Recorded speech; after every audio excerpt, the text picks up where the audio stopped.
Continuando agora, a gente está na nossa parte 2 da nossa revisão. Eu estava falando com vocês sobre justamente regime de bens.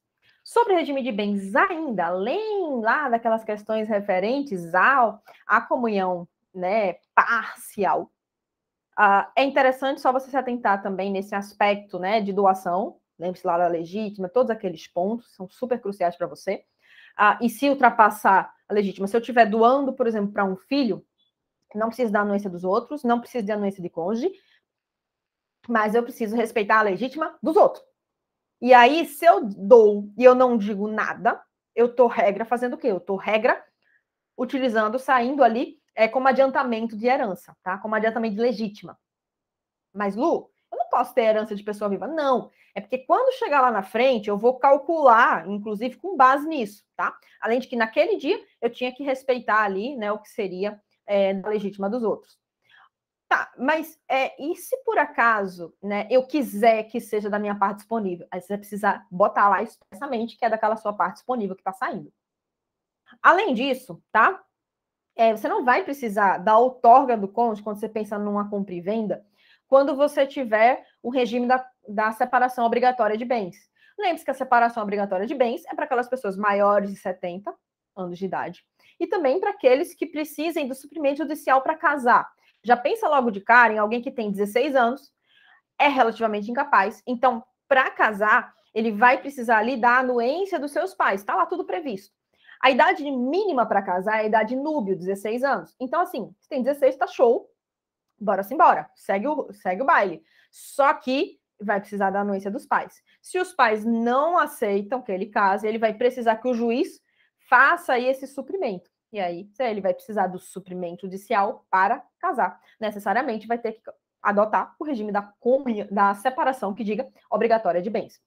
Perceba que se ele casa nessa situação, não vai precisar ter essa outorga uxória, tá? Independentemente, inclusive, do regime de bens, ele vai ter lá, quando do falecimento do outro cônjuge, o direito ao real de habitação, tá? Ele vai ter direito real de habitação, independente do regime. É bom você se atentar para isso, tá bom? Se aquele for o único bem daquela natureza, enfim. Era onde morava ele e o cônjuge. Então, assim, você vai deixar a pessoa ainda por cima sem lá, sem ter onde morar? Não dá, né? Tá? Cuidado com isso. Aí, veja só. Sobre o regime da comunhão universal, lembre-se que a comunhão parcial, regra, é o regime supletivo do Código Civil. No caso do regime da comunhão universal, você precisa se atentar que o que acontece, tá? Nesse caso especificamente, praticamente quase tudo é nosso. O que era meu, agora é teu. O que era teu, agora é meu. Amor, praticamente tudo é nosso. Por que eu digo praticamente tudo? Porque às vezes vai ter um gatinho pingado ou outro de patrimônio que não entra na comunhão, que é excluído. Me dá exemplo, Lu? Uma doação que é feita com cláusula de incomunicabilidade. Eu tô doando para ti, tá? Mas não é para ti, é só para ti, não é pro teu marido, não. Percebeu? Mesma ideia também quando você pensa, quando você tem ali algum bem, imagina, eu faço um legado, alguma coisa que eu coloco essa cláusula de incomunicabilidade, por aí segue, tá bom? Se liga nisso. Além disso, tá? É interessante você se atentar no que mais. Geralmente, ele vai cobrar para você ou o regime da comunhão parcial ou o regime da comunhão universal. No caso do regime da separação de bens, geralmente ele vai ficar na parte mais garantida, sabe? Que ele não vai precisar se preocupar muito, assim, de ter alguma bronca e de ter algum recurso. Você vê que, inclusive, volta e meia você vai ter questão tendo problema por conta dele estar cobrando ali algo relacionado, talvez, ao regime da separação de bens. Até porque, gente, a gente tem discussão na doutrina, na jurisprudência, tem entendimento simulado, enfim. Então, assim, você vai ter, inclusive, entendimento simulado trazendo ali que tem a possibilidade, né, de ter essa comunicação, tá? Ter uma comunhão ali. Agora, claro, você vai precisar ter a prova de que teve ali uma contribuição, enfim, foi em prol, talvez, da relação do casal. Não vou entrar nesses detalhes aqui, tá certo? Então, só se atentar para esses pontos. Além disso, na separação convencional, quando a gente realmente opta por isso através lá do pacto antinupcial, eu vou ter aqui uma situação em que, vamos dizer assim, né, a gente escolheu. Então, a lógica é que não vai ninguém herdar do outro, mas você tem sim essa possibilidade, você vai ter sim ali ele figurando, né, eventualmente como herdeiro, e até você pode ter essa comunicação de patrimônio, tá? Tem entendimento simulado, inclusive, nesse sentido. Então, assim, geralmente ele não vai entrar muito nessa parte. Se ele entrar, só se atente para esses pontos, tá? Mas, basicamente, assim, a ideia da separação é o que é teu, o que é meu é meu. Mas, assim, ainda tem ali, talvez, alguma coisa ou outra que eu esteja mais amarrado, porque pode ser que você vai herdar e por aí segue, tá? Então, assim, tem esses aspectos também. Além disso, o regime de bens é importante para quando você passa lá depois para justamente, né, quando você começa a pensar ali na questão de como é que fica na sucessão. Quando eu tenho a morte, aí eu aplico o princípio da Saizine, e aí você vai ter a ideia de que automaticamente você já tem a transmissão da herança, já tem ali na abertura da sucessão, que é com a morte. Lembre-se que a morte pode ser real, eu tenho o corpo, ou presumida, quando eu não tenho o corpo, e aí eu vou lidar com a probabilidade de morrer. E aí você vai ter as hipóteses de morte presumida sem decretação de ausência, que é um procedimento bem demorado e tudo mais. E tem a morte presumida com decretação de ausência, que aí vai precisar desse procedimento mais longo, porque a chance de ter morrido é muito menor. Lu, morte presumida sem decretação de ausência. Nos casos de guerra, a pessoa sumiu ou foi feita prisioneira durante a guerra. Quanto tempo? 2 anos do final da guerra. Tranquilo? Só que, além disso, também tem as situações em que a pessoa está em iminente risco, numa situação em perigo de vida. Então, assim, eu tenho um risco alto de ter falecido numa situação ali que ele estava em perigo de vida. Imagina um avião que ele simplesmente explodiu, tá? E a pessoa entrou naquele avião, estava ali dentro.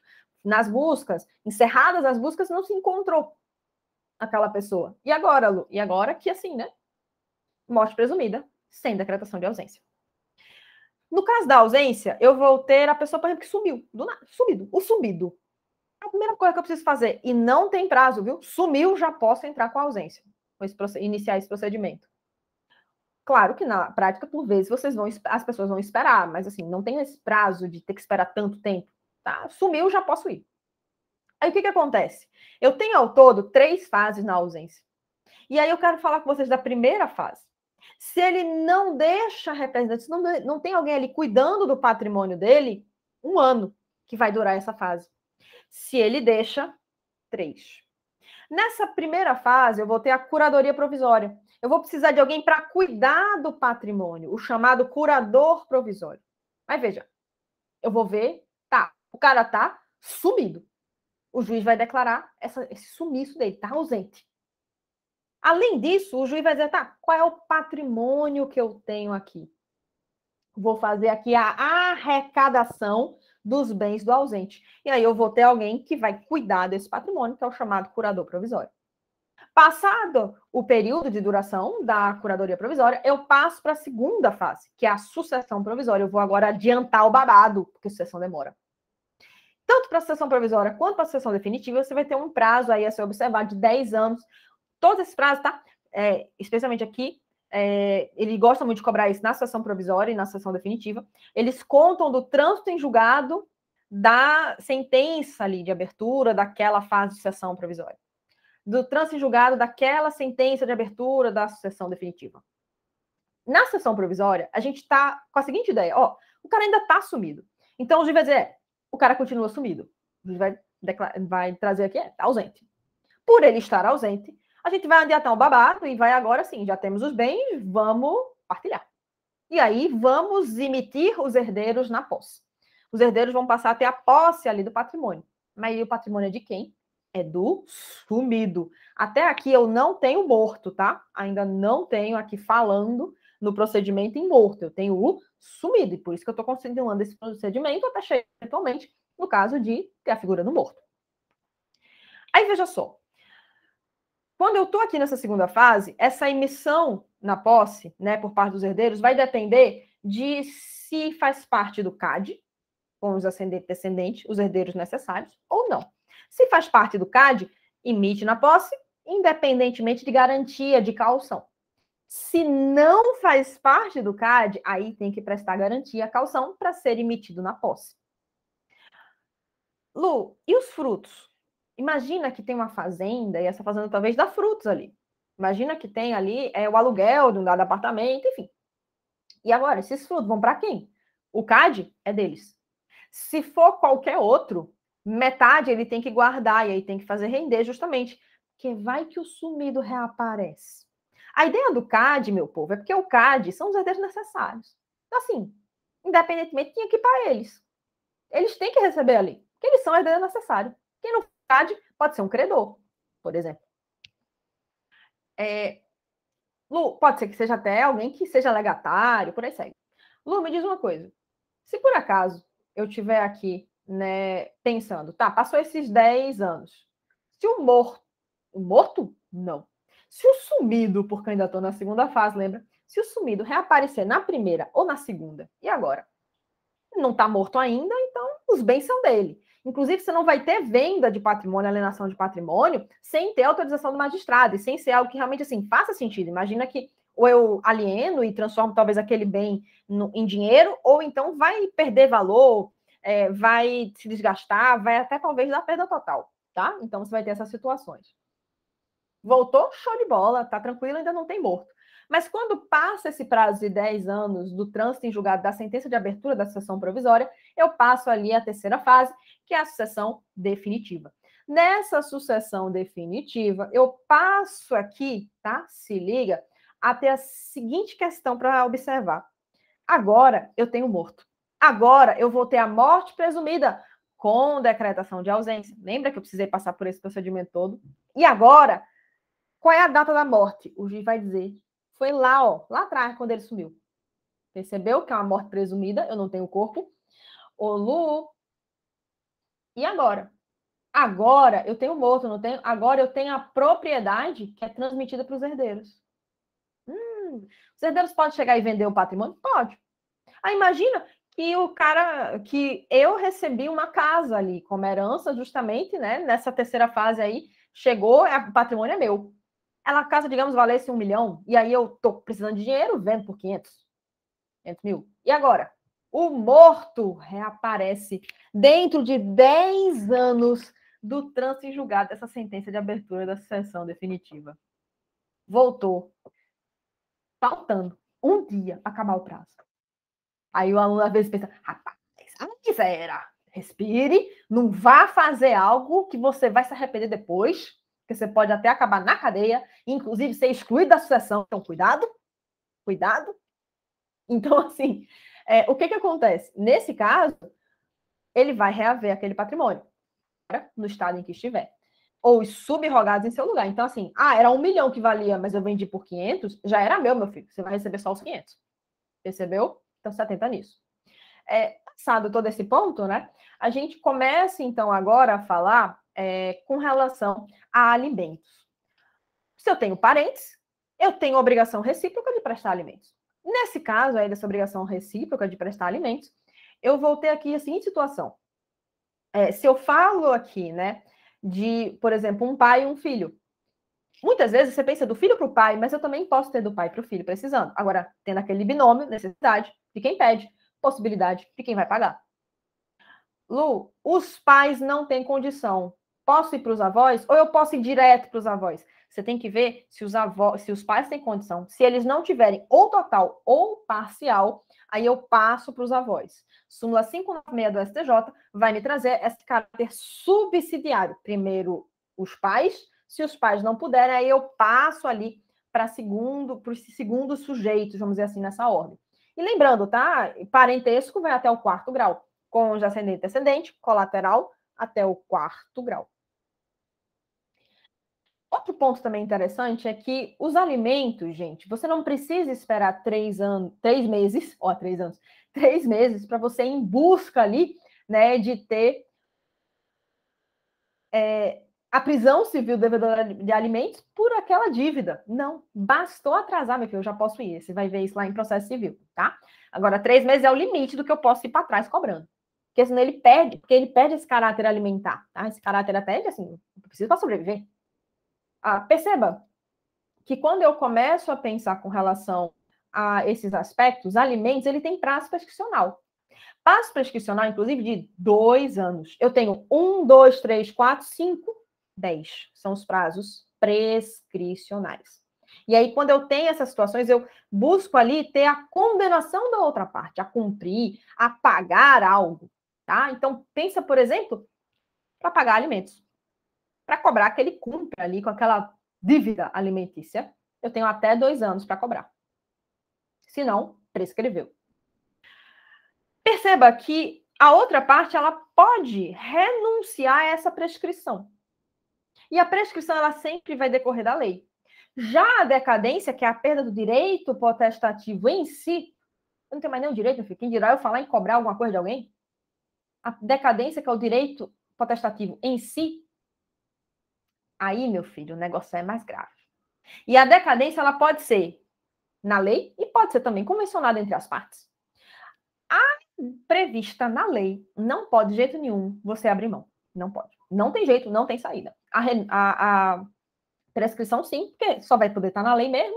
E aí, assim, se você quiser me pagar, beleza, porque você continua sendo checheiro, meu filho. Imagina, tá devendo. Continua devendo, meu filho. Você continua estando na checheiragem. Hashtag caloteiragem, entendeu? Caloteiro, checheiro, não tá pagando, entendeu? Tinha que estar pagando, não tinha? Tinha. Não pagou, continua me devendo, continua me devendo. Quer se libertar da checheiragem? Veja, eu posso exigir que você deixe de ser checheiro? Que você me pague? Não. E se você quiser me pagar? É porque você está renunciando à prescrição. Aí, hashtag eu agradeço. Não acho ruim, não, acho ótimo. Percebeu aqui? Aí você vai ter que atentar e dar uma olhadinha com relação à prescrição, as causas de interrupção, impedimento e suspensão dos prazos prescricionais. Se você quiser dar uma olhada em quais são os prazos prescricionais, você olha lá no artigo 206, tá? 205, 206 do Código Civil. 10 anos é regra geral. 1, 2, 3, 4, 5, 10. 2, alimentos. 4, tutela. 1 ano, por exemplo, seguro. Mas se for seguro obrigatório, é 3. Seguro. Hospedagem. Serventuário. Para receber ali o dinheiro. É, por exemplo, o perito lá para receber o dinheiro na justiça. Tá mais perto, tá mais rápido, filho. Resolva logo. 1 ano. Dinheiro diretamente relacionado a dinheiro. Ressarcimento pelo dano, reparação civil. Quero receber minha indenização, meu filho. Eu quero ter aqui, receber os aluguéis atrasados, lucro, e por aí segue. Lu, é ação de cobrança. Vai demorar pra caramba? 5 anos. Cobrança de dívida líquida. A prestação também, imagina, é uma dívida aqui, né? Profissional liberal. Ora, meus honorários. E aí? O dinheiro ali que você deve pela consulta ao médico. 5 anos. Tá? Vencedor para ver do vencido. 5 anos. Tranquilo? Aí, quando a gente passa aí, se vê as causas de suspensão, interrupção e impedimento. Impedimento, meu filho, nem começa. Nem, tá parado. Não, pode. Não, nem vá. Quando você tem ali, né, esse impedimento, eu não posso nem ir. Eu tô parada, eu tô impedida de ir, tá? No impedimento, eu tenho que fazer, tá? No caso da interrupção, é só você lembrar do interruptor. Acende, apaga. Acende, apaga. É só você lembrar também do quando eu chego e clico, ó, parou tudo. Stop. Volta desde o começo, que eu não entendi. PN, professora, respira. Vai dar certo, tenha fé. Ou pausa. Espera aí. Aguarda, que daqui a pouco eu continuo de onde eu parei. Na interrupção, eu volto lá para o começo. Eu vou lá para trás. Eu restarto. Eu reinicio a contagem. Na suspensão, eu pauso. É como se eu estivesse esperando ali na fila. E aí, olha, a fila voltou a andar. A causa de suspensão passou. Volta e meia, você tem suspensão dos prazos processuais. Continua correndo normalmente. Percebeu? Pois é. Um outro ponto interessante para a gente conversar é com relação, por fim, a você se atentar que união estável, tá? Eu não preciso ter coabitação. Não preciso ter coabitação. O que eu preciso ter? Eu preciso ter uma convivência pública. Eu não posso estar no escondidinho, na calada da noite. Não, ninguém pode saber. Falar baixinho, ninguém pode saber. Eu preciso ter ainda uma relação que ela é duradoura, sabe? Uma convivência pública, contínua, duradoura, tá? Não é, por exemplo, assim, uma relação que tá, conheci massa, ficar com você e tal, mas beleza, tu lá, eu cá e nada demais, nada além disso. Eu preciso ter coração? Não, eu não preciso morar junto. Lu, e o que mais? Porque tem mais coisa aí. Tem. Eu preciso ter a intenção, a vontade de constituir família. Lu, quer dizer que se tiver filho, tem vontade de constituir família? Não. Questão de caiu na OAB, eles eram namorados, engravidou, nasceu o bebê, continuaram na relação nos mesmos moldes anteriores à gravidez. O que é que era? Namorados. Teve união estável? Não. Percebeu? Cuidado com isso, tá? Eu posso ter a união estável, né? Ela findando com a morte de um dos companheiros. Ela pode, inclusive, o detalhe, tá? Eu posso ter união homoafetiva, casamento homoafetivo, assim, não tem mais aquele requisito realmente da diferenciação entre sexos, tá? Além disso, quando a gente passa aqui a pensar, né, que eu posso ter a união estável, finalizando, findando com a sua conversão em casamento. E aí o bacana disso é que eu vou estar aqui no casamento e aí eu vou estar pegando e me atentando que, olha, a união estável começou aqui, tudo isso aqui, viu? Está constando, é que a gente está continuando e a gente decidiu agora formalizar aquela relação que não estava formalizada. Porque casamento vai ter toda uma formalidade ali que vai ser observada. Sobre civil, tá? Esses seriam os principais pontos que eu vislumbro aqui para a gente dar essa conversada. Se atente só também na questão de situações em que o testamento rompe, em que não rompe, se eu vou e dou um para o filho, mas aí eu sei que tem outro filho, e mesmo assim eu vou e coloco integralmente para esse segundo. Meu filho, veja só, não vai romper o testamento, não. Agora, o que ultrapassa a legítima do outro, você vai reduzir. E aí esse daqui vai receber 75%, 50%, né, do disponível, 25% de legítima, e os outros 25% é do outro filho, digamos que só tivesse 2. Percebeu? Além disso, não rompe o testamento nesse caso, reduz a cláusula. Reduz essas cláusulas aí testamentárias. Além disso, tá, pode ter uma situação em que eu reconheça filho. Rapaz, se eu reconhecer filho, lascou. Eu posso reconhecer até mesmo numa ação que não tem nada a ver. Eu reconheci o filho no meio da audiência. Meu filho ferrou. Reconheceu lá perante o juiz, já foi. Reconheci filho no testamento. Mesmo que tenha problema no testamento, o reconhecimento persiste. Tá? Eu não tenho como voltar atrás, no sentido de, assim, da minha vontade de chegar e querer revogar. Não posso fazer isso. Seria isso, basicamente, com relação a civil. Com relação à ECA, né, se atente que eu tenho medidas protetivas, medidas socioeducativas, e aí dá uma olhadinha num vídeo aqui à parte sobre esse assunto, que vai sair nesse sábado. Tchau, tchau.